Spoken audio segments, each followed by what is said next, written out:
Hey, Oh. speaking started. Boom. It is two what? Say it. Two Dynamite dudes on a Rampage. It's a very special episode. It is the fucking Teddies. The Teddies. What are the Teddies, Marcus? My degenerate brother. What are they? They are like our Academy Awards, Dominic. Yes.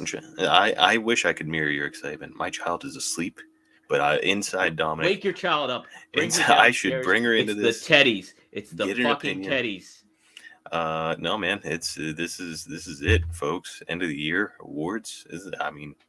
The prestige, Dominic. The prestige. It's boiling over. Marcus, I just gotta read you the feedback that we got regarding the Teddies on Facebook. I'm sure praise. I'm sure everyone was kind. Everybody was elated by what we have cooking here with our Ted Turner look-alike of a trophy here going on. Fabian Harvey says Teddy, as in Ted Warner. Geesh, how old are some of you on here? So he was making how fucking stupid is this guy? It's got Ted Turner right on the fucking thing. Fucking Teddy's right there, man. Also, Anthony Bell says, like the Slammies, so original. Thank God there's no silly comedy like they promised. I wonder if Anthony thinks this is actual AEW awards.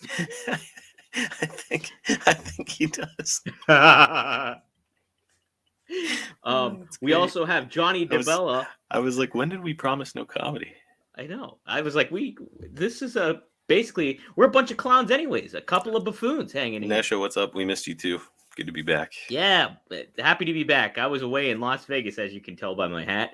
Johnny DeBella presents the Dundies. So that's I think that's a good nod right there. I don't know what the fuck he's talking about. Go ahead. Dane uses the classic Raven gift that says, what a mark. And then Sam Algreen says, the Ted Turner Award? Really?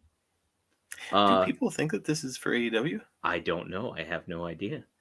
Tristan Andrews does the Robert Downey Jr. fucking wipe his face with exasperated look gif. And then Pedro Arroyo chimes in with J.K. Simmons as J.J. Jameson laughing manically. Well, that's kind of funny.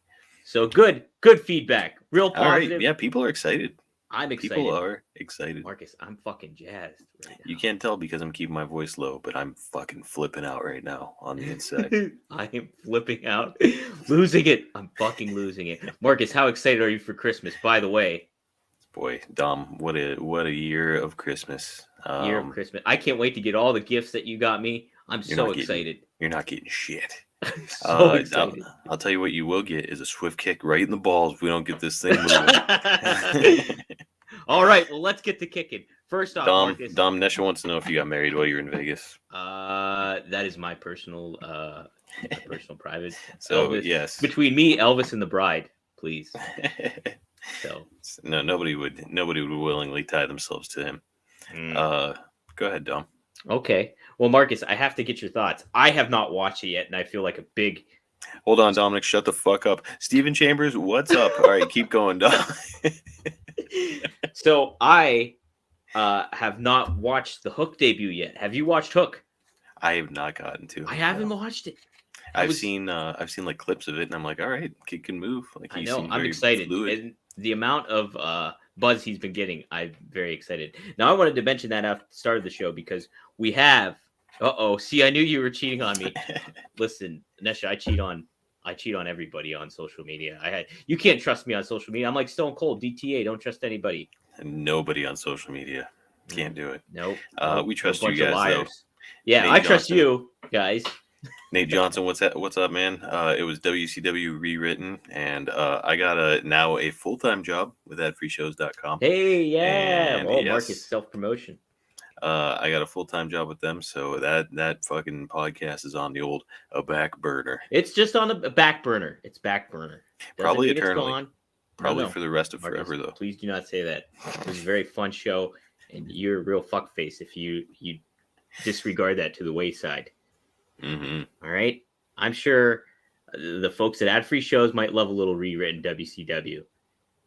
I would love to keep writing it, but I'm too damn busy, Dominic. No, you're not, you fucking loser. Let's hammer on, though. Okay, Here we go. Steven says, Hook, awesome debut. Good test for him coming up Rampage against Bear Bronson. Yeah, I'm excited to see that very what a contrast between Bear Bronson and Fuego del Sol. My goodness. That's how you get Hook over, by the way, is you because he's not like a huge guy. He's in great shape. You can tell he's kind of like a shooter, but that's how you get him over, is you put him in the ring against like these impossible looking odds and just have him, like, I would have him go out there and just fuck this guy up. Yeah, that would be fucking cool. Yes. I think that would be the way to help get him over, where it's like, okay, you know, like Fuego del Sol weighs about the same as him. Bear Bronson is massive, and Hook just completely dominated him during this thing. That would be another way to get him over. Did you just spill a beverage again? No, fucking Dusty tapped on my lap and then leapt off, and then almost pulled my headphones out. Fun story about Dom. At one point, our mutual friend bought a sippy cup to keep in his house because Dominic kept spilling every drink that he would get. While we were doing our other podcast, it was our Pittsburgh podcast that we did, and I spilled like a booze drink all over my other laptop, and after that, I got a sippy cup. Hassan, what's up, man? Thank you to everybody for joining us. Yeah. We're excited to do the Teddies. Oh, especially boy, oh, boy. Raw. Yeah. Boy, oh, boy. Boy, this is going to be good stuff. All right, Marcus. I'm trying to think of how to kick this off exactly. But, let me get your opinion first on winner is coming overall. Don't go now. There obviously was that match, but I think we're going to go into further detail with that match during the Teddies. So overall, what do you think of the presentation of winner is coming? Did it deliver? Did you expect a little bit more? Where was your head at on that? Hard to say it didn't deliver, really. You know, it's I can't recall what they had as the main event for Winter is Coming. Can you refresh me on that, Dom? That's a good question. I'm trying to think too as well. We had. I'll say this much. Oh, MJF and Dante Martin, wasn't that? Okay. Yes, and that was a good match. That was a very good match.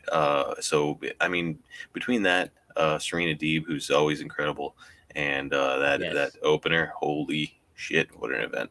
The only thing I would have done differently, Dominic, there's one thing I would have changed, and that's, I mean, it's called Winter is Coming. When is Glacier going to make his appearance on AEW television, Dominic? He's been on AEW because he was part of the Nightmare Family originally, wasn't he? Glacier? Yeah. I don't know if maybe that was before they had a show, but I think he came out with Cody during like one of the, maybe like Double or Nothing before they had, Dynamite or something. No way. Yeah, I think he was. He was a part of like kind of that crew starting off, I think. So I believe he's been on there. Well, all right. Yes. But Marcus. Dom. Uh-oh. Just pull it out. Pull it out on the air. People love seeing that. All right, let's hammer on. Okay. So, let's see here. Marcus. Yes, it is the Teddies. And if you do not get the reference, it's fucking Ted Turner because he runs TBS and TNT, or he did. And now, right. So it's a nod to him and a nod to like Turner Television and all that stuff. Just in case you're wondering, like some people on Facebook appeared to be, this is not affiliated with actual AEW. No. They will not be celebrating the Teddies on AEW television. Maybe they will. Hey, we don't know. But Tony Khan listened to our other podcast in the past, right? He's listened to this one, and he listened to WCW Rewritten, clearly. So I would be surprised if he heard this and was like, "Fuck, should have came up with the Teddies." The Teddies. Well, we got them here, and boy, do we have some categories for you.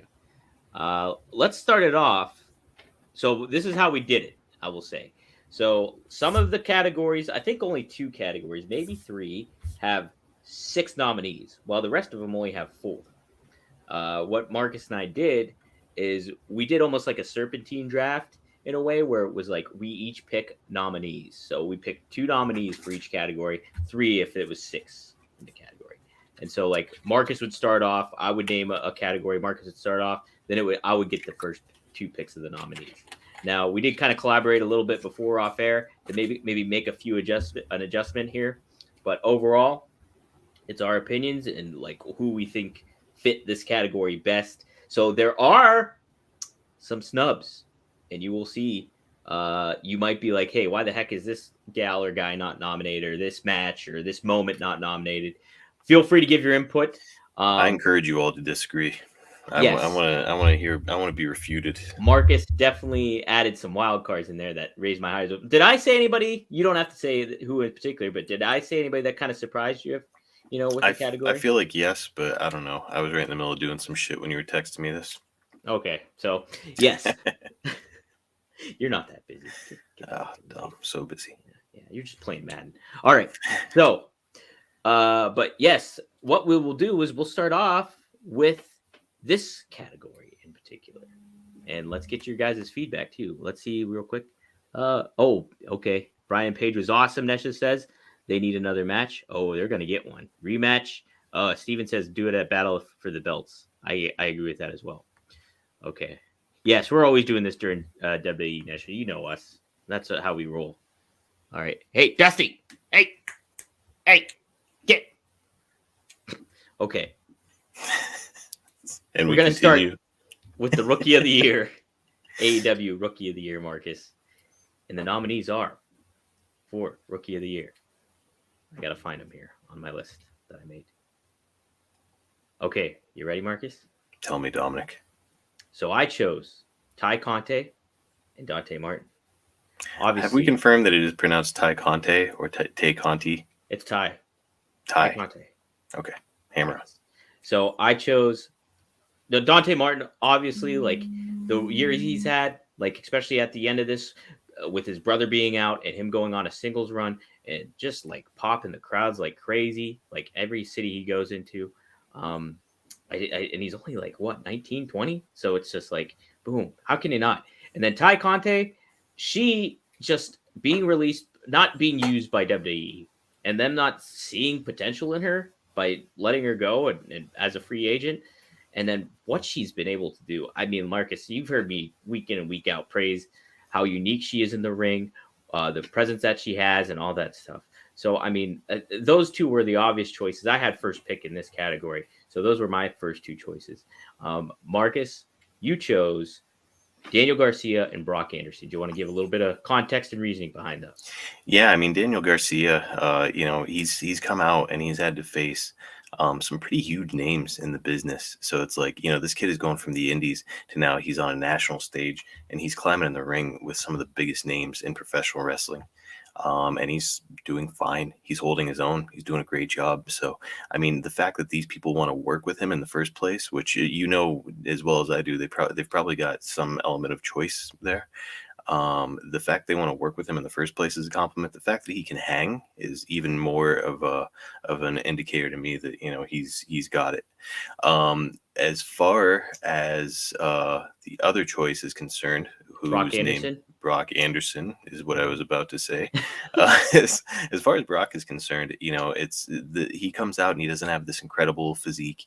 If you passed him on the street, you wouldn't think like, oh, that guy's got to be a pro wrestler, but he's got it. And you can tell that he's got it. Like very, very good with his aggression, very good with his like kind of pop and snap to his moves. I'm not saying he's ready for the fucking main event yet, but I would say that he's well on his way. Yeah, I agree with you. And like, you know what? That's another reason to kind of add him is he was literally in a main event on Dynamite. Mm-hmm. So against Malachi Black. Steven says Lee Moriarty's another name. That's a great name. That's a great name.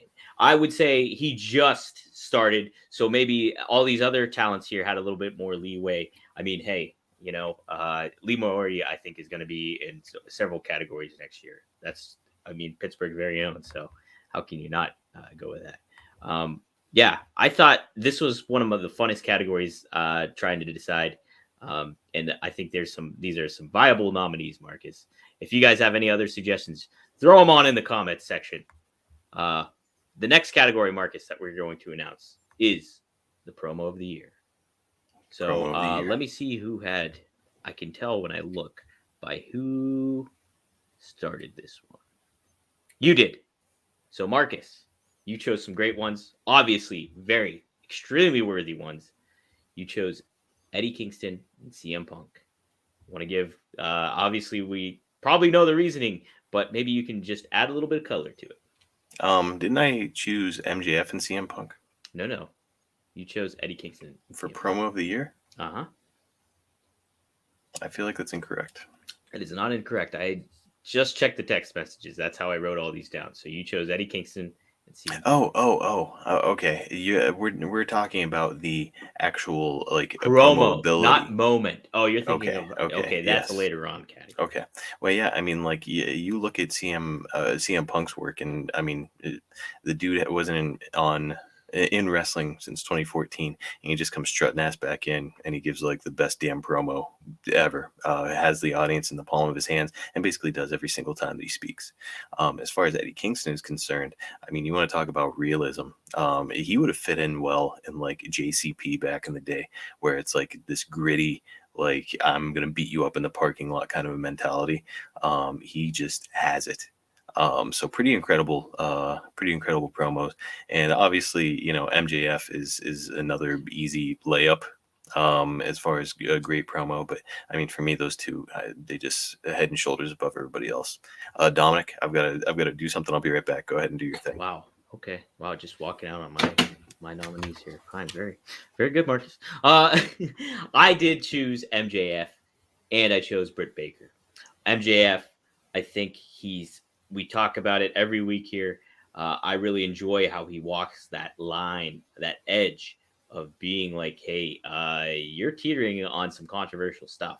And MJF is not afraid to do that, whether it's on social media, but he does it very much so in the ring and puts some unique stuff on it, but keeps it classic too, in the classic heel thing where he blurs the lines. And I think MJF is one of the best talkers going overall. It wouldn't be fair to not nominate him for this category. So MJF was on my list. Brit Baker, my other one. I don't think there's no debating that Brit deserves to be in this category and nominated for this particular award because she really just further flamed her fire like this year with what she's been able to do. That's all right. What she's been able to do on the microphone and just kind of cultivate a personality and establish herself as a very much top star in wrestling. So Marcus, yes, Brit Baker and MJF were my two picks. Nesha's calling for my head right now, Dominic. I got to redeem myself. What's she saying here? Fire. Fire. Yeah, you are walking on thin ice here, brother. Sorry, yes. Sorry. I mean, it's always on call, right? Yes. But so yeah, I mean, hell, when you said MJF, who I touched on, but I mean, Britt Baker, you want to talk about captivating an audience? Holy shit. I mean, every time that she has her promo, it's like a lot of times I'll be working on my phone or whatever while I'm listening to AEW, and I'll like kind of peek up. But every time I see her on the screen, and especially if she's with Tony Schiavone, because they tend to do hilarious things, yeah. I kind of just drop what I'm doing and take it all in. Yeah, strong choices. Yeah. That's good. That's going to be a very tough category to decide on. Very tough. Dom, do we snub anybody there, in your opinion? Oh, Kenny, I think gets a bit of a snub. I think he was great on the mic. Kenny Omega. Who else is? Yeah, Dean Ambrose. Not Dean. She's John Moxley, right up there. Yes, Moxley. Yes, Moxley's a great one, and Marcus, Moxley's. Oh, go ahead. What are you gonna say about Mox? I was just gonna say Moxley's really good for like soundbite type promos, where he's always got like very catchy sort of stuff to say. So does Miro. Miro's always got. That's what I was gonna say next. Is that he's another snub because Marcus, you especially liked what he was doing. Love his promo work. His in-ring work is impeccable, but yeah, his promo work is just awesome. And he, much like Moxley, it's in the middle of or at the end of every promo, he has a little soundbite, something to kind of like remember it by, and it's awesome. Yes. Steven also says Adam Cole. I would definitely nominate him too. Like next year, he could definitely be that. I think he got in the game a little later. So that's another reason. Maybe he just did not see it. Marcus, I had one more. Your boy Arn, right? I think that's the biggest snub now that you mention it, because we'll talk more about Arn soon. But man, you want to talk about showing that he's been in the business since 1982. Every time he's got a mic in his hand, it's just money. Yep. There was another one I want to mention, and I'm trying to think who it was. I had it in the back of my head. I was like, okay, I gotta mention this person, but I cannot think of it for the life of me right now. But I think Danielson's always good on the mic. Again, later on in the game, he showed up, but I don't think he could refuse. Oh, Jericho. That was the other one I was going to say. I think Jericho's great. Dan Lambert, another one. So, other ones, plenty of worthy candidates in that one, but I think we picked a pretty good 4, Absolutely. All right, Marcus, next up. I wanted to do this one particularly before we discuss Moment of the Year, because Moment of the Year, I did not include this show episode in particular because I think it was a very, very worthy candidate, but I think it supersedes all of wrestling. So do you know what I'm talking about, Marcus? I think so. Yeah, it's particularly what I'm referring to, guys, is the Brodie Lee Morrow show that they did. That could have been nominated for Moment of the Year, but instead I went this route, where each year we're going to do the Brodie Lee Star of the Year award. And so if you are familiar with the NFL, they do the Walter Payton Man of the Year. I'm trying to find my notes on it so I can be ready. Go ahead. Yes. And it's basically like a goodwill ambassador, somebody who maybe exemplifies, does extra work, or you see them participate in a lot of different things, positive stuff with the community, or, being involved, or just overall being a good person too. And just a good ambassador for the brand of AEW. And you think about Brodie Lee himself, and he was always willing to help people and look at what he did for John Silver and all of the Dark Order members, put confidence, instill confidence in them, always there for feedback and stuff like that. And willing to raise everybody up to, to his level and to other levels too. So, that's so I wanted to make this award. I thought it was very cool. Marcus, I did the first set of 2 nominees. My 2 choices were Thunder Rosa, friend of the show, and friend of the show, and Ricky Starks. I couldn't find the text I sent you, so you'll have to smart me up on I'll mine. Smart you up on it. You made the choices too. But so as far as Thunder Rosa, you see what she does with Mission Pro Wrestling.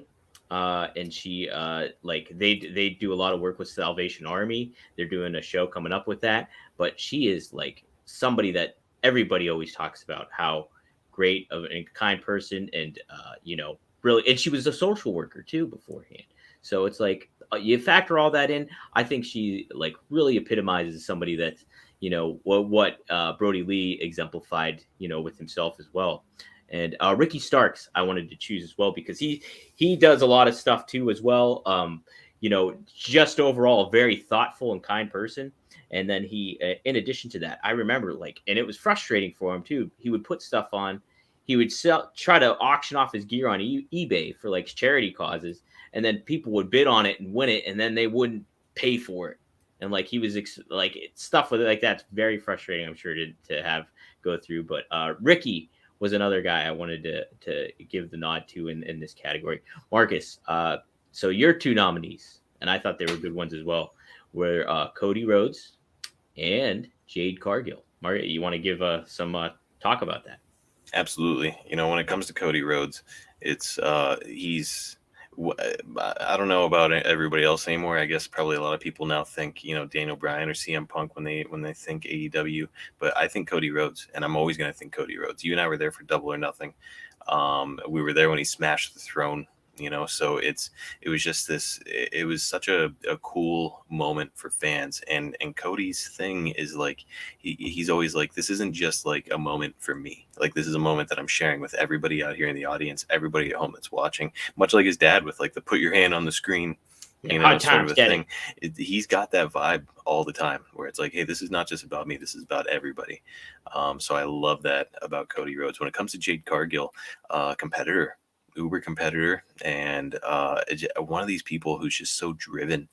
She seems like one of these people who's so driven in everything that she does in her life that she is bound to succeed. And that, I don't know, I think that exemplifies Brodie, what he did, and how he came up through pro wrestling, and that's kind of tenacity that it requires. And she exemplifies pro wrestling to me. I think those are great choices. And you think about Jade too, and Thunder Rosa. They're both mothers too. So like them balancing that out. Geez, Marcus. I mean, you're a dad, so obviously Piper has a mom, and so going through all that stuff, it's crazy stuff. I can't imagine my wife ever having the opportunity to be like, okay, I'm done, being a mom for 5 minutes, let alone a few days. Let me go work a match. Yeah, so kudos to those women, because it's incredible that they're able to maintain a schedule, and continue just living life. Nesha, as a mom, do you think you could balance all that out? Good question. Nesha, you're a mom. Could you leave your daughter for like 2 weeks at a time? Go do autograph signing? It would be rough. It'd be really rough times. Rough times. So yeah, I'm excited about that award. I think I'll make a special graphic for that one as well. Okay, let's see. Now, let's get to the moment of the year. There's been a lot of moments. Plenty of moments. And Marcus initially threw a match in. I was like, no, you got to pick a moment. You can't pick a match. So there's a difference, right, Marcus? But he did come up with some good ones. I think I was the first to choose on these ones again, too. Yes, I was. So my first nomination was CM Punk returning to wrestling. Obviously, the last dance, or the final dance. No, first dance. Rampage. That moment, historical in all of wrestling history. Everybody's talked about it. It had to be nominated. I don't think there was any refuting that. My second nomination was not too long after that. Was when Bryan Danielson showed up at AEW at All Out to close out All Out. A double whammy surprise with Adam Cole and Danielson. As a matter of fact, I think I'll just include both of those together, Adam Cole and Danielson debuting, because that packs a real big punch. So I'll make those adjustments with that nomination in particular. Marcus, you had some great moments of the year. First off, let's start with the one you were talking about earlier, was in a recent one that's still going on right now, so you can tell it's good, is CM Punk sparring with MJF on the microphone. Yeah. I mean, what a memorable moment. And it kind of feels like usually when CM Punk takes the mic, he kind of gets the better of everyone, and that's just how it goes. But like MJF kind of like hung with him and threw his own barbs, continues to throw barbs, and it's again, it's anytime that those two are going to be on the screen, you're like, okay, I need to pay attention, because something A, hilarious, or B, very intriguing is about to happen. So that's why I selected those two. Yes. Okay. And then I was really happy with this choice. I think this one should be the winner. Well, I don't know. I guess we'll have to. I mean, we're gonna have to discuss this, because these are all great nominations, by the way. But this was really good. Arn's Glock promo. So look, let's even cast aside for a second just the quality of the promo itself. The amount of buzz that it generated online, it's still going. It's still going. So this was what, like a 2-minute promo that he cut, and it's been months now, and it's something that people are still talking about. I keep seeing T-shirts on AEW TV, Arn Glock shirts. So it's iconic. And this is from a guy who's cut a lot of iconic promos, and this might be the most iconic of his career. It's really good, man. Can you think of anybody else who was like a huge promo guy back in the day who cut an iconic promo at this stage? I can't. Roddy Piper had a great one with John Cena. I remember back on Raw. Like, oh, really? He leveled out with him. It was very, very good. Incredible. Yeah. I mean, it's like a thing in wrestling now. You still got it, but man, Arn has still got it. Still got it, baby. Maybe is better at it. I tell you what, he comes up, the simplicity that he delivers with too. He doesn't use a whole lot of words. It seems he just goes and but he picks the right ones, and he picks the right tone and inflection on everything. Arn's the man. Yep. Next level. Next level. Somebody had a good suggestion here too. Just over like this in general too. Paige winning the title Steven from Chambers. Omega. Hey, hang on now. Steven Chambers, Flair and Lethal and TNA. Can we count it, Dom?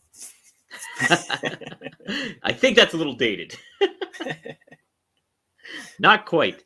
Hey, Nesha, if you missed our last thing, we asked you if you could. We were talking about Thunder Rosa and Jade Cargill being moms. Could you handle a 2-week excursion of wrestling and then going back and being a mom? How would you handle that? That's what we asked you earlier. So take your eyes off of Raw for just a second, will you? All right. Next one up, Marcus. This one I might need to give a little clarification of people. Our fine Facebook followers who were very proactive. Seemed a little confused about the level of authenticity of the Teddy Awards. Right, the Teddies. But they need somebody also needed clarification on the Pillar of the Year. Now, it's different from Rookie of the Year because rookies are just kind of getting started. They're really honing their craft, that kind of thing. Pillar of the Year is basically somebody who's really established, who's there, but who's also really established themselves as a future star of AEW. And there could be a lot for these. So I made this six different.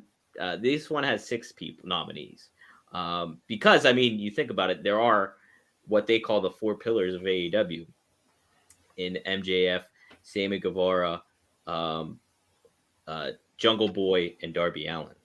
Now, this is where the snubs come in because even with the 6 that we chose, somebody did get snubbed. So let's get to it, Marcus. Marcus, you threw real curveballs here for these nominees. So let me find them here. Okay. So did you want to say something beforehand? No, please, by all means. Tom. Okay. Your nominees were Powerhouse Hobbs, Chris Statlander, and Sammy Guevara. You want to add a little context to all those? Yeah. I think that when it comes to Sammy Guevara, that's probably the one that I like the least, even though that's kind of you could view it as a snub. I like it the least for a reason, though, and that's because Sammy Guevara is he's been sort of like, they keep tipping the cap to him. They have since it started, like, oh, this kid's the future. Oh, he's like Eddie Guerrero. Oh, he's going to be the future of AEW. So it's something that they keep kind of pushing onto us. Right. So it's I think that's a thing for him, but I think that it's almost like a predestined situation. Whereas when it comes to, let's say, Chris Statlander was off TV for a while, and then she came back on, and look at her go. She's back, and she's red hot. She might be a better performer now. She seems like smoother in the ring after suffering an injury. Mm-hmm. So I think that's that establishes her. And Powerhouse Hobbs, it's what a throwback of a dude. He's a guy that you could drop into any era of professional wrestling, and he's got a job. You'd want him on your roster. So that's why every time I see him, every time he comes out, I love his gear, I love his look, I love his attitude. I'm like, this guy's got it. This guy could be a future world champion. Yeah, no, and I think about his facials that he does, particularly too when he was wrestling CM Punk, and how he handled himself during that several weeks that he was feuding and stuff. I thought really well done.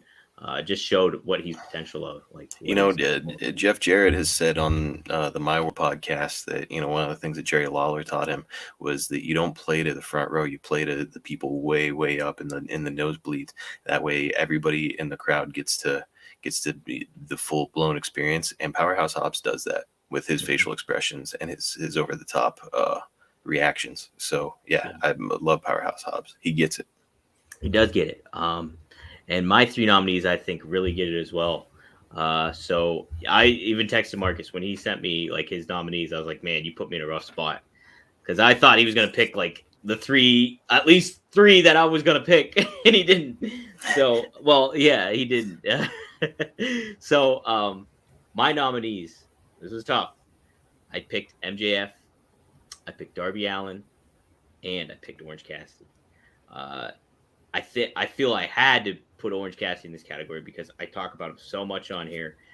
Me and Marcus have debated long about Orange Cassidy and what he, the level of, where he fits into the whole category at AEW and stuff like that. Let me just say this because I feel like there's a misconception on my opinion of Orange Cassidy. I didn't want to say too much because I know I didn't want to distort anything. Go ahead.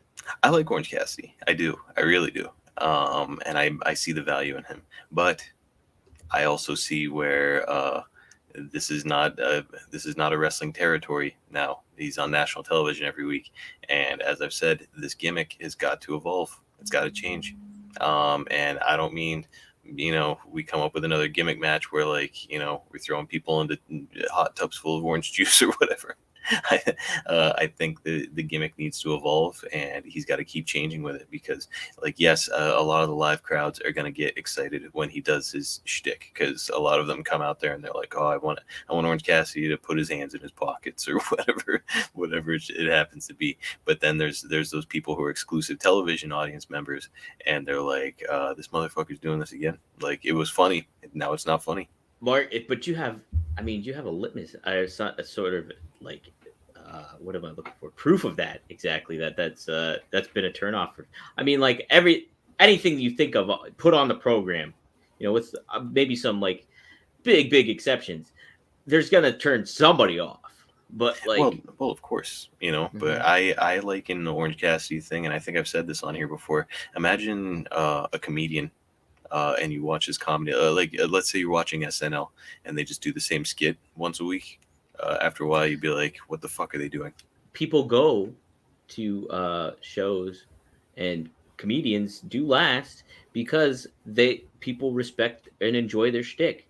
Comedians aren't on national television every week. That's the difference.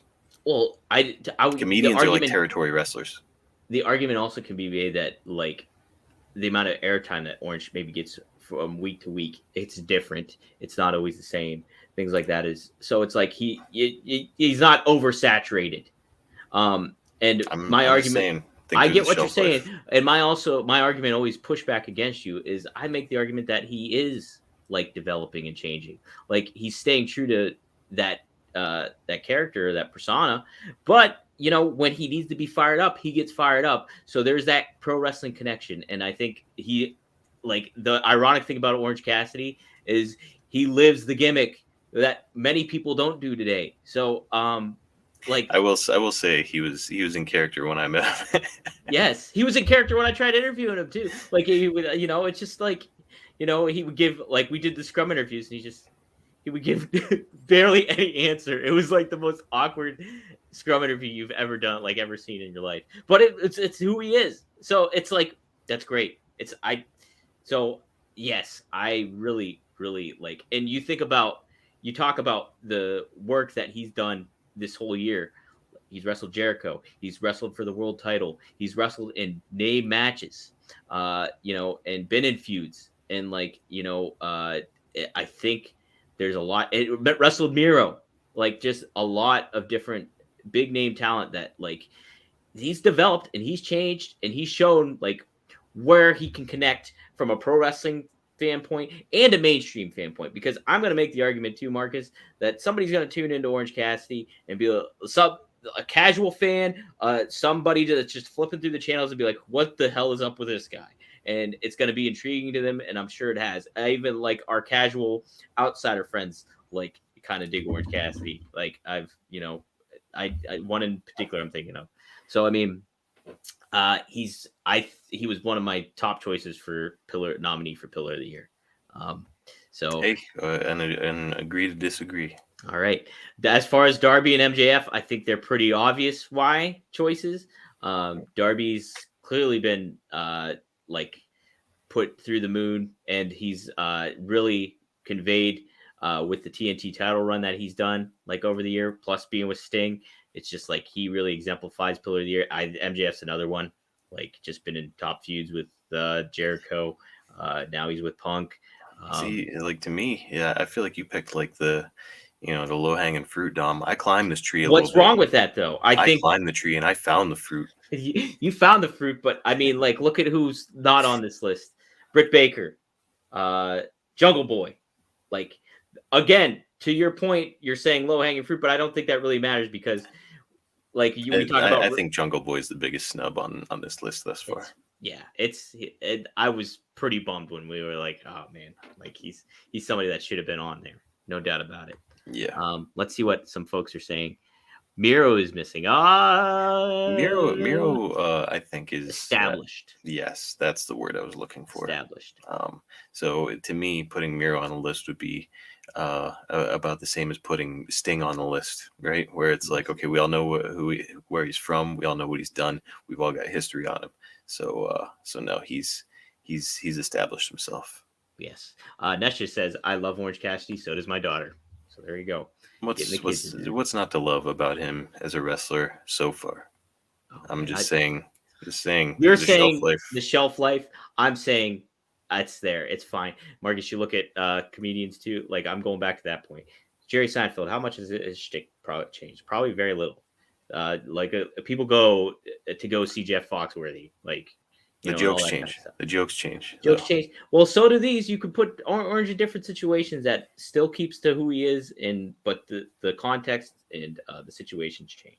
All right, we'll see how it goes. Yeah, I think that's something. Okay, let's see. That's funny too, Nesha. That's so funny. You mentioned that. Is it bananas or oranges? Because literally in that press conference that I did, the one kid, that interviewer, AJ is awesome. He was like, "Why aren't you called Banana Cassidy?" And that almost broke Orange. He almost laughed about that one. But so you got to see what you know and love, she says. All right, next category up, Marcus. We are gonna go with. Here we go. All right, this is a fun one here. The Luminary of the year. I misspelled Luminary on Twitter today, and I felt very embarrassed. That's not great. Anybody call you out on it? I called myself out on it. Oh, okay. So I made the correction in the tweet below. I spelled it with an E at the end instead of an A. Not great. Not good. I'm a journalist. What's going on? But Luminary of the Year is basically Legend of the Year. There's a good amount of nominees here. Like, you could think about, and it's basically anybody, any legend or legacy person. Some of these I wouldn't factor in, like somebody like a Chris Jericho or somebody like a Dustin Rhodes, because they're active wrestlers on the roster. So I'm like, okay, those, but there is one big exception that had to be on this list, and that was Sting. Sting. And who was my other choice, Marcus? Sting and... Pretty sure I picked Sting. Oh, that's right. These were your choices. You picked good ones. Yes, sorry. Sting, you picked first on this one. Sting and Arn Anderson were your two choices. Yep, so, both of them were a layup for me. Mm-hmm. You want to add anything else to that? No, I think I've said enough about Arn. And when it comes to Sting, it's you talk about a dude that's his age, taking table bumps, having matches, working. It's hard to pass him up on this one. It's very hard to pass up on that. It's just flabbergasted how they've utilized them. It's been beautiful, like how they've done it. Like, to Steven's point, by the way, Steven Chambers, he says Billy Gunn. Billy Gunn was my first thought before I was like, oh yeah, Sting. I got to do Sting. I thought about Billy Gunn too. I really did. I love Billy. You know me. I love Billy Gunn. You've loved him since early mid 90s. Yeah. Probably 2000s. Like see, I thought you were a late 90s Billy Gunn guy. So he was like, smoking, like he was more. No, you know what? It was probably late 99. So yeah, I would say probably that. And then when I really started loving him was like when he was the one Billy Gunn. That was the one Billy Gunn. You were the only person that loved that guy. I was the only one that. His theme music was great too. It was like a fucking sitcom TV. Like, it would sound like it was like you could put that over Full House and it would make total sense. That doesn't sound like a world champion to me. Go ahead. Oh man, don't you dare say that about Billy. Billy Ass and the Ass Boys. Billy Ass and the Ass Boys. So Billy, you could kind of put him in the category of Jericho and Dustin as well too. But yes, Billy Gunn was somebody I wanted to include. But I thought these guys just got edged out. Simply Taz, what he's done with Team Taz. Great promos. Yes, and the great promos. I feel he had to be nominated. and just his work on the commentary booth, what he's been able to do for guys like Ricky Starks, his son, Hobbs, just further, like, and the feuds that he's been a part of and stuff like that. I feel he adds so much to the product and, that faction too. So Taz was my one. And then the other one, I just had to simply, he returned to wrestling after like 30 years off of TV. Tully Blanchard. Like, he was in that triple tag with FTR. How could I not put him in the mix? He gave the slingshot suplex. It was great. So Tully was so those are our 4 nominees. Arn, Sting, Tully, and none other. Why am I missing? Why did I just have a brain fart, Marcus? Arn, Sting, Tully, Taz. Boom. There we go. Good choices. Thank you. Yes. All right. Let's go with this one next, Marcus. It is the Female Wrestler of the Year. 4 in this category. And I had the first 2 choices. So my 2 were Thunder Rosa and Brit Baker. Excellent choices, of course. I mean, obvious ones, but I think very extremely worthy ones. Brit, especially, like, being the world champ, turning that around and like making it her own, that whole moment, like that she did, winning the title and everything like that. And then her feud with Thunder Rosa too. And that translates over into Thunder Rosa and what she's been able to contribute to the product from a persona standpoint. That reaction she gets when her music hits, it's always a big pop, And then you think about what she's done for the women wrestlers, like backstage and behind the scenes, and cultivating all that and bringing talent in and helping them out. It's just like invaluable. And Marcus, we've said it so many times, like big marketing star potential. Like, I think I mentioned it last week, but if there's anybody in here who wasn't in, Mick Foley had said that they need to buy the rights to Thunderstruck by AC/DC. That's the kind of thing, and I'm not, this is not hyperbole. That's the kind of thing that could really push her over the edge, just because it's such a catchy song. Yes. And every time it's going to hit, the crowd is going to go fucking wild. You could start selling shirts with her face on it that say Thunderstruck in like the AC/DC sort of vein. There's money. There's a lot of money there. Yes. So I hope that Tony Khan takes advantage of that. Dominic, who were my choices? Your 2 choices were also good ones. Serena Deeb. And then this was a surprise one, but I thought a very cool one. And ones that people are going to be, I think, shocked to hear. But because there are some snubs. There are some snubs indeed. I can see why people are going to be unhappy with very this, but much I got a reason. Yes. Penelope Ford was your other choice. Yep. So I mean, Serena Deeb, I put her over every week like I do Thunder Rosa, so I'm not going to go into too much detail with her. But when it comes to Penelope Ford, man, it's every week you see her grow. Every week you see her get better, and she's got the look. She's got a tremendous finisher. She's got great like camera awareness, which is some of those intangibles where it's like she seems to always know where the camera is. She knows which one has the red light on. She's always aware of the hard cam, and when she's making her entrance, she makes the most of it every single time. So I think that there's star potential in Penelope Ford. I really, really want to see more of her.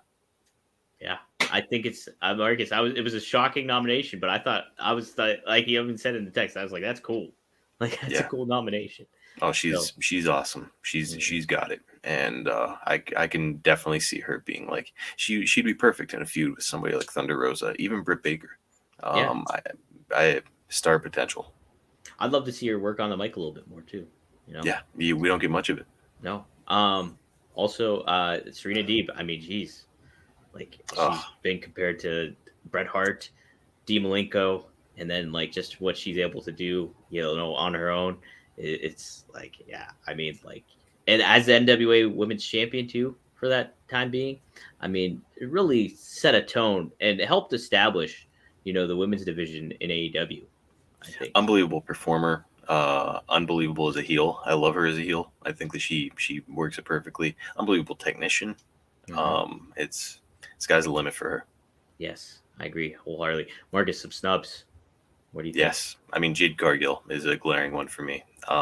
Just because undefeated, She's the Lex Luger of today, but she's a better worker. You want to talk about star potential there as well. It's holy smokes. Heck, Marcus, you want to talk about snub? Rookie of the Year. We didn't nominate her for Rookie of the Year. That's true. That's true. Yeah, she certainly belongs in that category. So yeah, we snubbed Jade Cargill to be certain, but like she's got not only huge potential to be a major star in pro wrestling. I could see her transitioning into acting. She's got everything you want. Mm-hmm. Very much so. I think AEW is very aware of that too. Yep. I think they're very aware of that. And I saw Steven mention Chris Statlander. Of course, we know how I feel about Chris Statlander. I've liked her since the start, but she when she came back from the injury, it's like she must have been watching a lot of tape or something, because she just better, like leaps and bounds better in the ring. And she was good to begin with, but it's like, holy smoke, she's really good now. So yeah, those are the two biggest snubs in my mind. Well, also Steven Chambers mentioned Sheeta too. Sheeta's been great. I think if we started these awards the year before, she would undoubtedly probably be the Women's Wrestler of the Year that in 2020. Because like what she Rio did, has her moments too. Who does? Rio. She has her moments. Yeah. I would say she probably didn't get nominated because like she had a lot of the time off of this year. She just returned. But like I think she's improved too since we saw her, no doubt about it. I think another name too, good name that Steven Chambers, and I thought her a lot. I love Layla Hirsch. We both love Layla Hirsch. Like, great worker. Good name. Great worker. Nyla Rose probably. Nyla Rose. She could again. She would definitely be up there too with in 2020. I would say she would definitely be a nominee in 2020. Gosh, there was one more name too. I wanted to mention that I thought, just really cut her teeth and made her presence known. But I cannot think of it. But there's been some definite snubs in this category. Tough one to choose. No doubt about it. Okay, Marcus, we're on the home stretch here. We'll follow this up with the male wrestler of the year. Marcus, you had first picks at these, and I think these were one I was surprised with. One I think is a very obvious one. So Marcus, did you want to say them or do you want me to say them? I remember one, and to me, it's probably the most obvious. Daniel Bryan. Brian Danielson. My apologies. Mm-hmm. Yeah. Oh, and I mentioned Rebel, and I agree. She's got a pretty great presence. Yeah. Rebel's a good one. Yeah. But yeah, Brian Danielson, he's come out on TV, and like, yes, it's we've got the big pop of like, holy shit, big star is here, all that. But then he comes out and he just, no matter who he's in the ring with, he tears it down.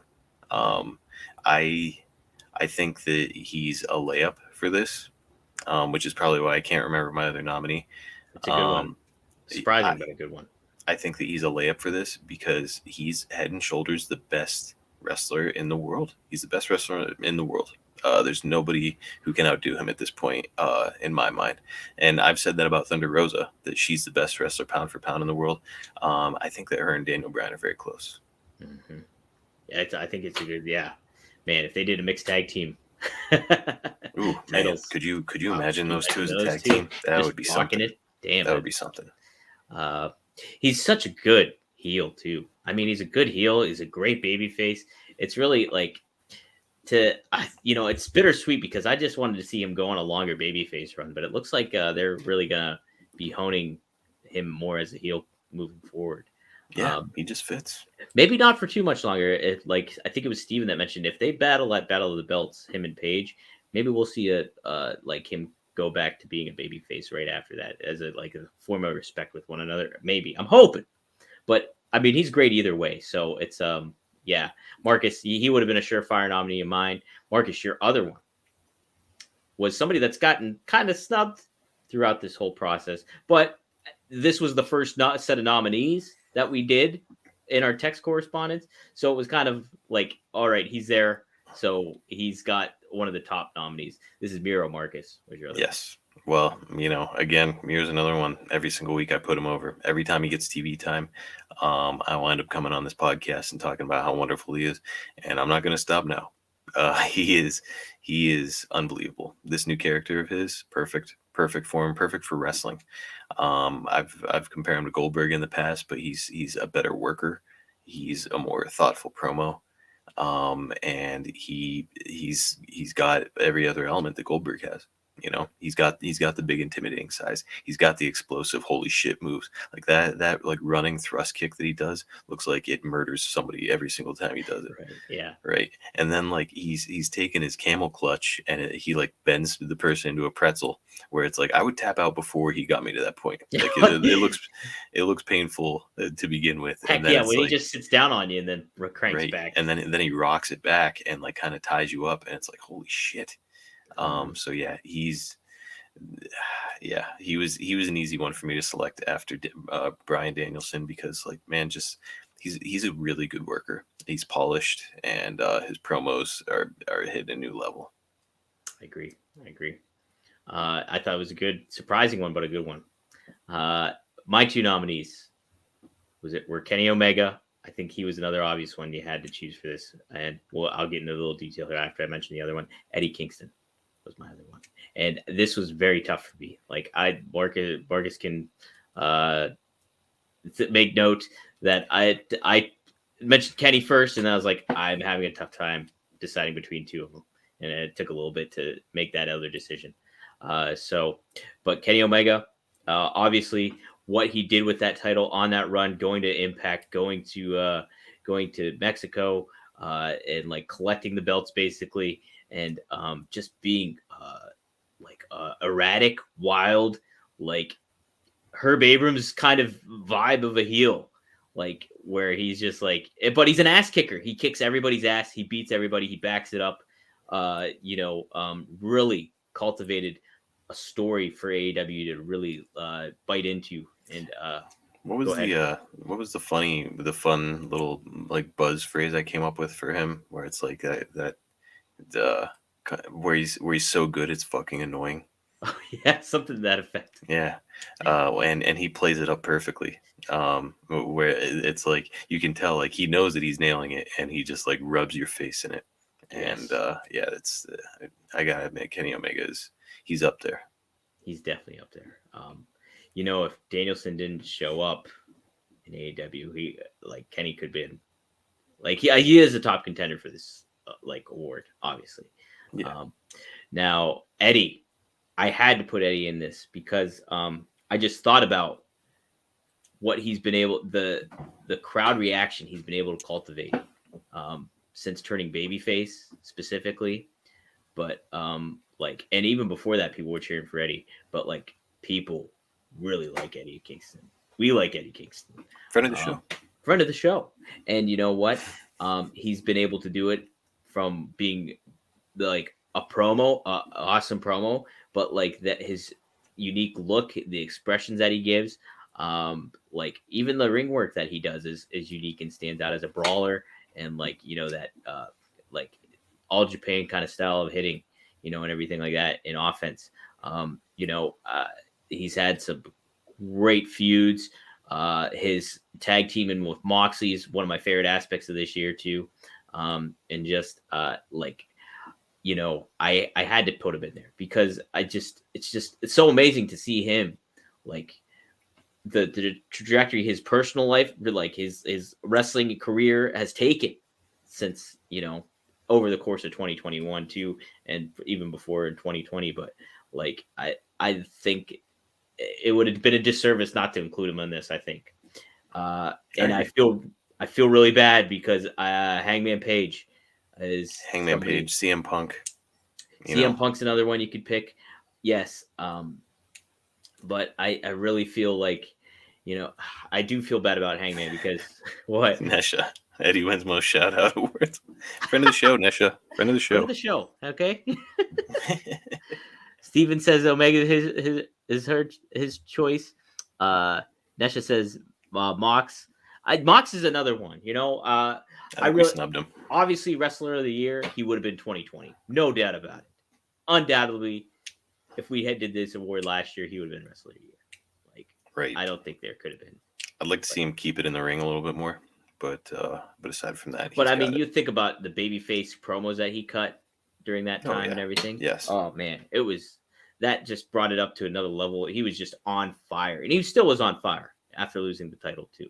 But by the way, another snub in my mind. I always put over the same people, but Cody Rhodes, technically sound, just good, really, really good, all the time. A solid worker, never misses. I agree. I think again, 2020 would have been another one where he got nominated, because you think about it, he took some hiatuses here and there, but when the matches that he's had, when he's had matches, it's always a memorable match, and there's always something crazy and unique that happens.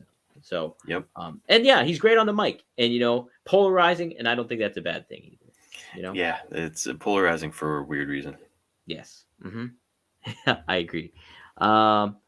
Like you could throw MJF into this category, I think, but I think Pillar of the Year makes a lot of sense. Promo of the Year makes a lot of sense. And heck, that leads us to any other snubs you feel, Marcus? Those are all that stand out. Those are the big ones, I think, that really stand out to me. So we'll segue into this one next. And then we have 2 more categories, believe it or not.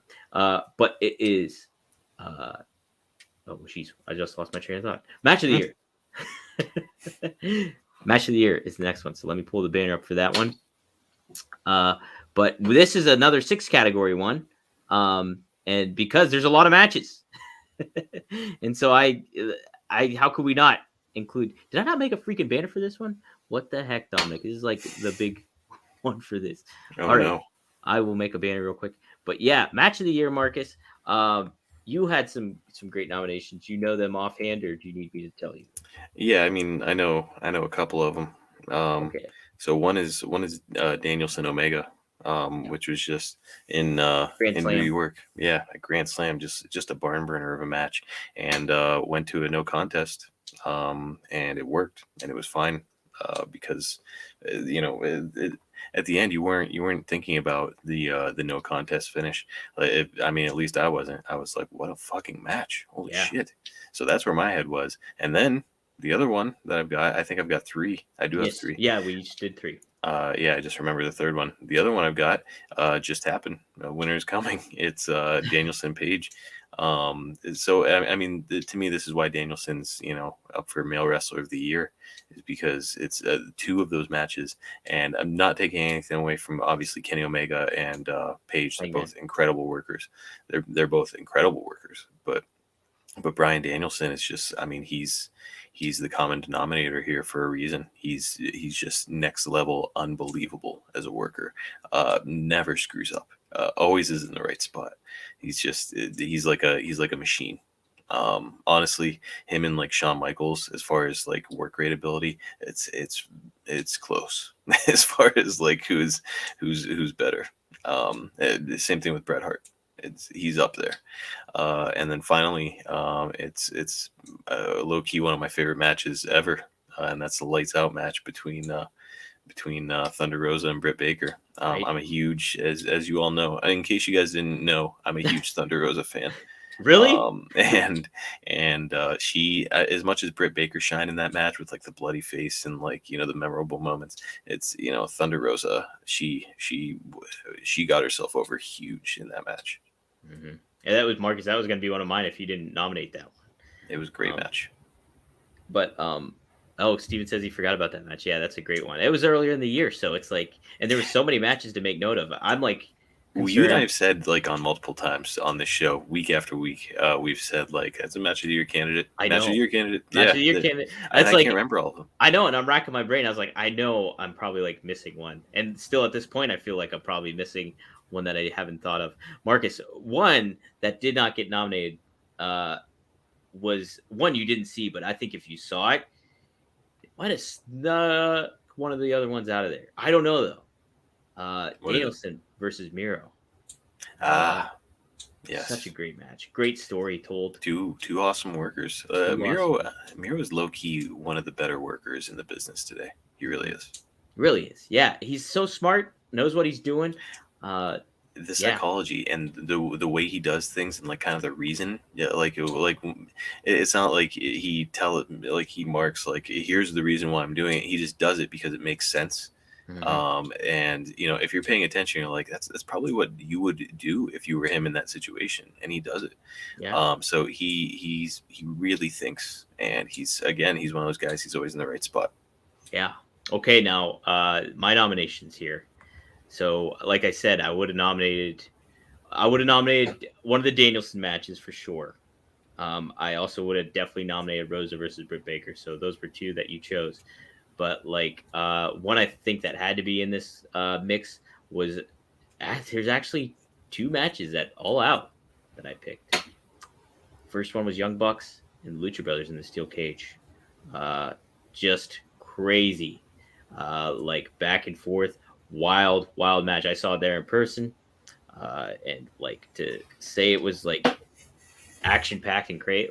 People say it was the match of the year. So I mean, I don't think that one could be argued. I had to throw that one in there. This one, I loved it for its simplicity and even the shortness of time that it went through. This happened at AEW Full Gear, and it was Eddie Kingston versus CM Punk. Just a fucking brawl. Blood feud brawl that they went out on. The build with the promos and all that all together. And then they did it in such a short amount of time with all that. And then the Eddie doing the homage to Terry Funk. Loved it. Fucking great. The blood and everything just really, I thought, stood out in its own unique way of a match. So I nominated Kingston versus Punk. And then my final one was also at All Out. It was the opening match, MJF versus Darby Allen. I was blown away by what they did in that ring, because MJF had the story of, I'm going to beat him with a headlock. And they wrestled. Those two wrestled. And it was, they kicked off the show in such a way. And then ultimately, MJF hits Darby with the Dynamite Diamond and beats him with a headlock takeover. Just a great story, complete wrestling match you got going on right there. So I really thought you were going to select CM Punk versus Darby Allen. I really thought that was going to be on your list. Right? I mean, it's up there. It's a nominee. That's it's a snub. It's a snub. The Steven Chambers Mox versus Omega barbed wire death match.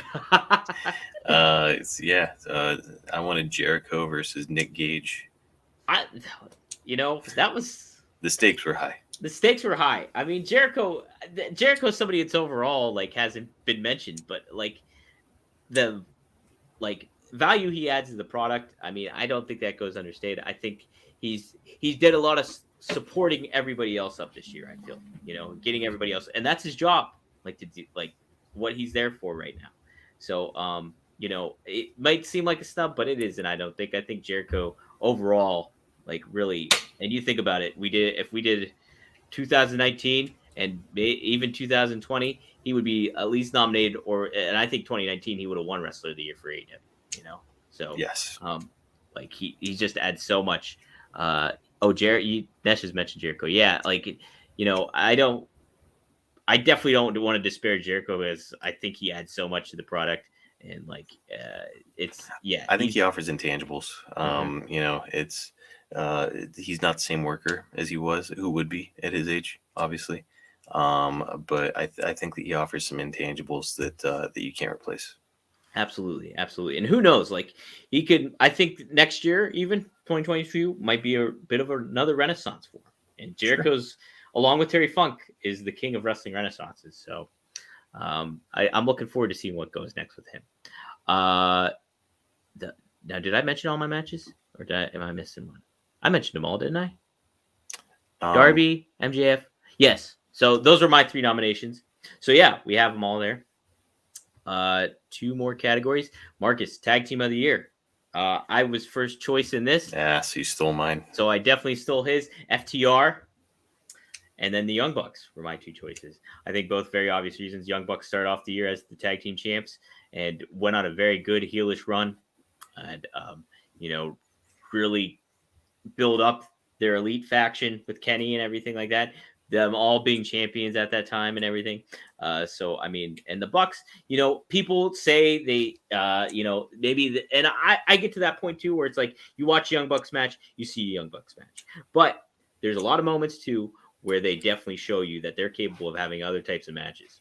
and like they just do their thing, and that's their thing is that. But I mean, if you need them to break out and do something like that's different from what they do, they'll do it.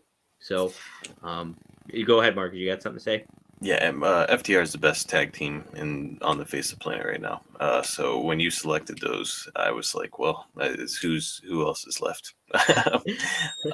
So hang on. Heather? Is it a ghost? Maybe. Haunting of Hill House? No, it's just my wife. Okay. All right. Anyways, so my choices, Dom, which I do remember, are the Lucha Brothers were one. Great one. But the one I kind of like better is the Acclaimed. Yeah, give some reason. I was surprised by that one. I mean, I love the Acclaim, but give a little bit of I love their gimmick. I think they have a great gimmick, and it's unique. And Matt Caster, every week to be able to come up with like a freestyle-ish rap, obviously it's like a premeditated rap, but for him to be able to come up with like a compelling rap once a week, it's impressive. And their work is good. They both look like $1 million. I'm like, I want to see more of these guys. So that's why I had to give them the nod. I think, that was a surprising one, but I love the Acclaimed. So I mean, I'm not certainly against that. Snubs, as far as snubs go, Mox and Eddie, maybe, right? Would you say that's a snub? Yes, yeah, I would say so. Because they were hot, they were over, man. Like, I think that's a good one. There was another one that I was thinking of. That's like, oh man, that's another one we gotta include. Like, you could make an argument for Jurassic Express. I feel in a way, they got like over for sure. I mean, Jungle Boy. And people do pop. I mean, like, I think in certain ways too, like they get a lot of reaction for like Luchasaurus, what he does as a babyface too. Like he gets those pops too. So geez, I'm thinking of another one too. I mean, there's a lot of good tag teams. I mean, we have personal favorites in Butcher and Blade. Oh yeah, Butcher and Blade. I'm Proud and Powerful are great. Oh my gosh, that was the one I was so upset that I was like, I want to nominate them so bad. But like I had to choose FTR and the Bucks. I had it's just like here's to hoping that they're the tag team of the year in 2022 because they definitely deserve it. They're great. Marcus, that was a snub here on this end. I feel yes. So okay, I think the last one we have here is one I just threw in right at the very last minute, and that is the Forbidden Door Award. That means people that aren't technically with AEW show up in AEW. And I came up with, Marcus added a good nominee. I came up with the other three here. But they are as follows. So the Forbidden Door Award goes to, nominees are Minoru Suzuki, Yuji Nagata, Juventud Guerrera, and Nick Gage. So... yeah, Yuji Nagata is might be my favorite of the bunch there, but I mean Juventud Guerrero's up there too. I thought he did well in kind of a legacy match. Yes, I think Yuji Nagata had just a hard hitting, really cool match, and I thought that was a lot of fun. I thought Stephen Chambers, Shaq. Well, I mean, he's associated with TBS and TNT, so is he necessarily forbidden? That door was open, right? Wide open. Snoop Dogg. Open. Way before that other door was breached. Like, I initially thought of guys like, somebody like that really like was a part of like that Forbidden Door vibe. You think about like Jay Lethal, but he was signed by AEW, stuff like that. Bobby Fish was signed by AEW, stuff like that. So there was really no Forbidden Door going on. Adam Cole, obviously, signed by AEW. So Good Brothers. Good Brothers is somebody you could make a thing for. Like, they kind of were the pioneers of this Forbidden Door in a way because they're with Impact. So they kind of made the crossover. Yeah, you could make an argument for the Dom, when was Snoop Dogg there? Was that last year or this year? No, it was this year. Okay. Mm-hmm. Yeah, he gave the worst elbow drop off the top rope. No, it was a splash, wasn't it? Or a crossbody? I don't remember. Whatever it was, it was pretty dog horrific. Shit. We were snubbing Rosario Dawson here. Oh, good one. In one of the worst segments I've seen on TV in quite a while. It was so strange. It just didn't make any sense. Didn't make any sense. If we did like some botches of the year, this was not a category that we did, but that could be considered something. That sticks out for me. The end of Revolution with the C4 explosions. Yeah, not the best. Not the best. Chris Jericho going through the diamond plate foam. Yeah, that wasn't good. Is there any other ones you could think of for botch of the year? No. I can't think of one either. There was a couple mishaps. Let's say that. Yeah. I'd want a mulligan if I was AEW on some of those ones. A couple mulligans. Throughout the course of the year. So I think that's it. Those are our nominees. Those are our categories. Marcus, I haven't discussed this with Marcus, but we're gonna make Marcus and I are gonna decide like on the winners. But what I think I want to do is do fan polls on social media and kind of get some category votes via this and add their like the fans percentage into our assessment too. So like the fans could maybe be the deciding factor on who maybe wins it along with our input in it too. So be on the lookout for some potential polls of all these categories. And you'll be able to kind of voice your opinion, I feel. How do you feel about that, Marcus? You all right with that? Yeah, let's do it. I want to, you and I have kind of teed it up. Let's see what everybody else has got to say about it. Yeah, I would love to get their input and get some of that feedback because I think obviously AEW pro wrestling is all about the fans. It's got to be, you got to maybe have a little bit of the fan input on these things. Hey, Nesha hit the nail on the head. It's been a good year. It has been a good year. It's been a really fun year of wrestling, has it not? With fucking pandemic still sucks. But listen, like wrestling's back, baby. It's rocking and rolling, having a good time.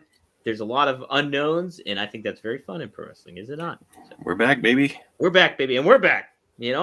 So I was in Vegas, gambled some money away, won a little bit of money. It was great stuff. I really like the Las Vegas, Marcus. I'm a big fan. It's move out there, Dom. No, that place is a cesspool. Well, maybe I fit right in, don't I? I'm kind of scummy, aren't I? You're a different kind of scummy. Yeah, I am. I'm kind of like ragamuffin scummy, if you will. Disorganized scummy. There you go. There we go. Beautifully put. Marcus, give a little plug to ad-free shows before we go, eh?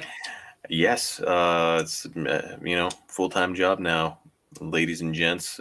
So please, give them your support as wrestling fans. You really can't do much better when it comes to content. Arn Anderson himself, who we were just talking about, and somebody else we were just talking about, Dax Harwood.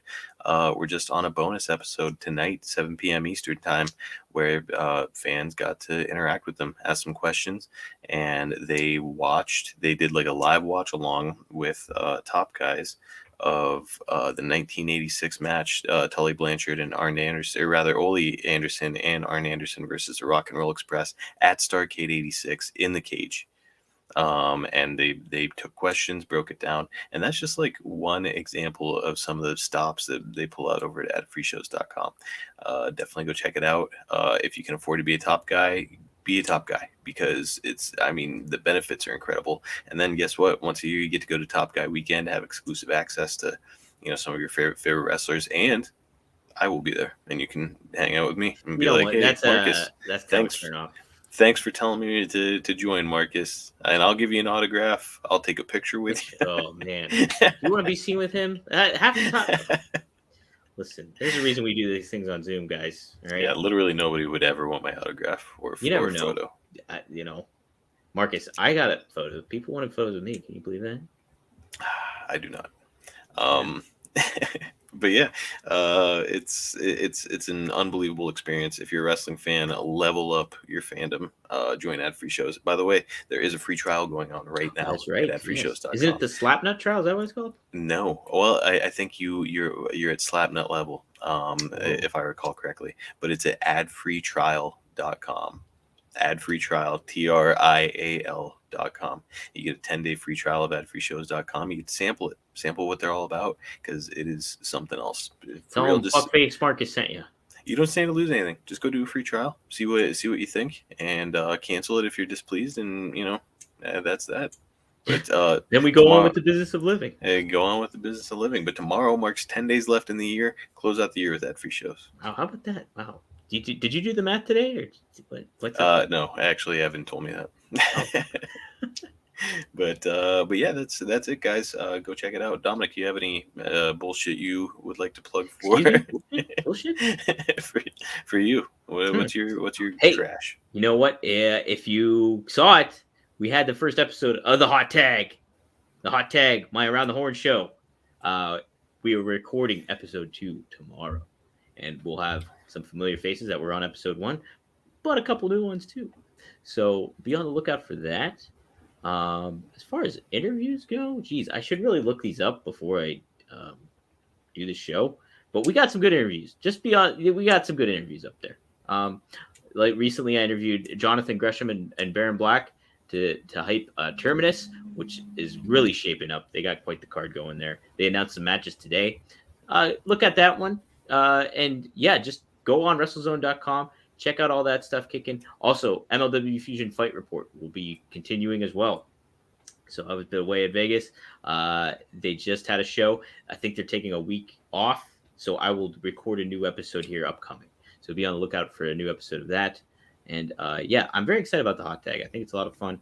I really hope it catches some traction here and we get to kick in here. But I mean, Marcus, you can't beat 2 Dynamite dudes on a Rampage, can you? I mean, well, come on. 2 brothers yucking it up here and just having a jolly good time, you know? It's been a while since I got to shout on one of these, Dom. I miss yelling. We'll have to pick a day where you can just shout right, where I'm home alone. Where you're home alone. Flip out about subjects. Do the risky business. Hey, Marcus, I mean, I'm going to say maybe next week with the Teddies might be a shirt and tie affair. Not doing that. Yeah, even if you just wear a shirt with a tie. Is that hard? Nope. Maybe shave your fucking ratty ass beard. Can't do it. Won't do it. Look a little proper, like a New York Yankee or something, will you? Huh? Straight up refuse. Wow. I might. Kind of disrespectful. I think, yeah. I want to get flashy cards like Johnny Carson, and the winner goes to. Dom, real quick. Steven asked a question. Here's a question for you. Will AEW have a stadium crowd in 22? I think it's obviously pending the COVID situation and how that pans out, but did it to success this year. So yes, with Arthur Ashe. Yes, so I would say that yes, they will. Would be my guess. Dom, I would say to a venue akin to Arthur Ashe. If Arthur Ashe, you okay right now? Same. You all right? Huh? I said, are you okay right now? I'm okay right now. Arthur Ashe, if it's not the same venue, maybe it's but something akin to it.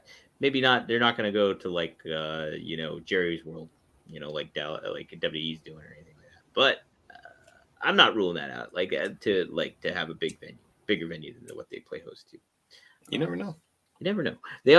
Steven also had a really Merry Christmas to you, Steven, as well. Merry Christmas, everybody. Happy holidays. Real quick, Marcus. Somebody that didn't get mentioned very much at all here is Malachi Black. He could have it a year though in 2022. Who do you think's joining his House of Black? We have Brodie King in the mix. I don't know if you're as familiar with him, but I am. He feels like a layup to join. So does Bray Wyatt. Very mighty interesting, right? Imagine that tag team, Dom. My goodness. Any of those trios. Imagine the creepy shit they could be doing around AEW. Yep. Get Abaddon in there. Don. Get Luchasaurus in there. Zombie Marco Stunt. Is that what you want? Mm-hmm. See? So many options. Man, that's a big house. So it's a full house. Full house of Black. Boom. Yep, we're back. Play the One Billy Guns theme. That's how I'm going to end this show. I think I'm going to play that. Kicking it out. All right, guys. This is Dominic, DeAngelo, WrestleZone.com. And this is two Dynamite dudes on a Rampage. Go next week and look out for the Teddies, baby. Good old Ted Turner back on your fucking screen, assholes. All right. See you next week. Adios.